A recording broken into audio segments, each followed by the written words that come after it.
بسم اللہ الرحمن الرحیم۔ السلام علیکم ناظرین۔ آندھی طوفان کے وقت نبی علیہ السلام کا طریقہ۔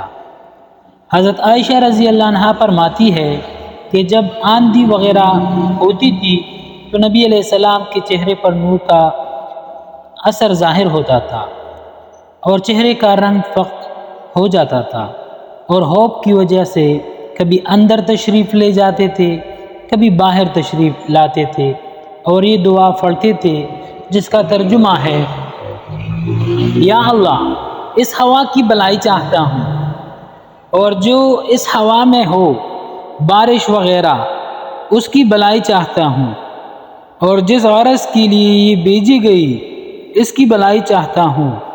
یا اللہ، میں اس ہوا کی برائی سے پناہ مانگتا ہوں، اور جو چیز اس میں ہے اور جس غرض سے یہ بھیجی گئی ہے اس کی برائی سے پناہ مانگتا ہوں۔ اور جب بارش شروع ہو جاتی تو چہرے پر انبساط شروع ہوتا۔ میں نے عرض کیا کہ یا رسول اللہ، سب لوگ جب بارش کو دیکھتے ہیں تو خوش ہو جاتے ہیں کہ بارش کے آثار معلوم ہوئے ہیں، مگر آپ پر ایک گرانی محسوس ہوتی ہے۔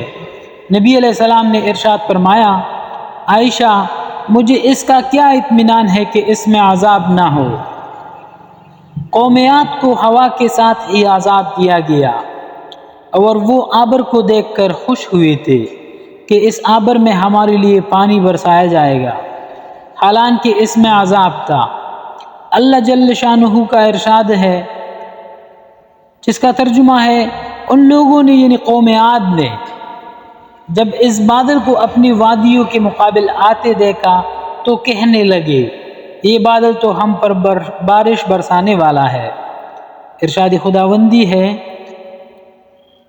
خداوندی ہوا کہ نہیں برسنے والا، نہیں بلکہ یہ وہی عذاب ہے جس کی تم جلدی مچاتے تھے، اور نبی علیہ السلام سے کہتے تھے کہ اگر تم سچے ہو تو ہم پر عذاب لا۔ ایک آندھی ہے جس میں دردناک عذاب ہے، جو ہر چیز کو اپنے رب کے حکم سے ہلاک کر دے گی۔ چنانچہ وہ لوگ اس آندھی کی وجہ سے ایسے تباہ ہو گئے کہ بجز ان کے مکانات کے کچھ نہ دکھائی دیتا تھا، اور ہم مجرموں کو اسی طرح سزا دیا کرتے ہیں۔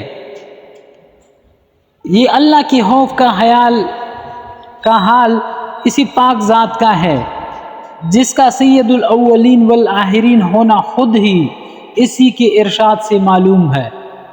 خود کلام پاک میں یہ ارشاد ہے کہ اللہ تعالیٰ ایسا نہ کریں گے کہ ان میں آپ کے ہوتے ہوئے ان کو عذاب دے۔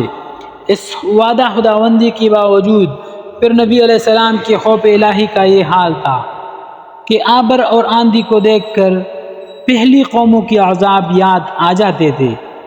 اسی کے ساتھ ایک نگاہ اپنے حال پر بھی کرنا ہے کہ ہم لوگ ہر وقت گناہوں میں مبتلا رہتے ہیں، اور زلزلے اور دوسری قسم کے عذابوں کو دیکھ کر بجائے اس سے متاثر ہونے کے، توبہ استغفار نماز وغیرہ میں مشغول ہونے کے، دوسری قسم کی تحقیقات میں پڑ جاتے ہیں۔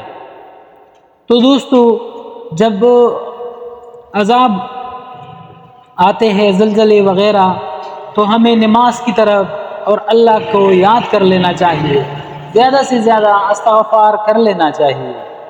ویڈیو دیکھنے کا بہت شکریہ، اپنا ڈھیر سارا خیال رکھیے گا۔ اللہ حافظ۔